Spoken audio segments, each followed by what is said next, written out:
हमने एडिशन की मिसालें देखी हैं कसर में। देखे हैं एडिशन यानी मिलाना, जमा करना, ऐड करना। अभी देखना है हमें सब्ट्रैक्शन यानी वज़ा। यस, ये काय की अलामत है? वज़ा की।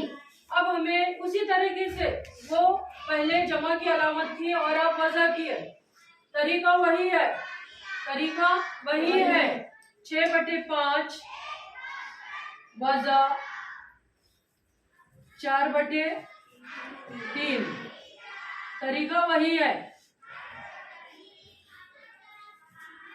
क्रॉस जरब करेंगे।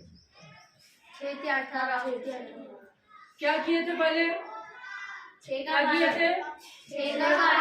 6 किया 18।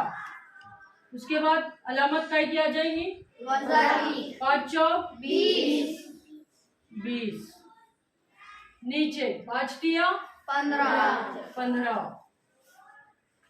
अब देखो इनमें से कौन सा अदद बड़ा है? 20। अब 20 में से 18 माइनस करो। 2/15।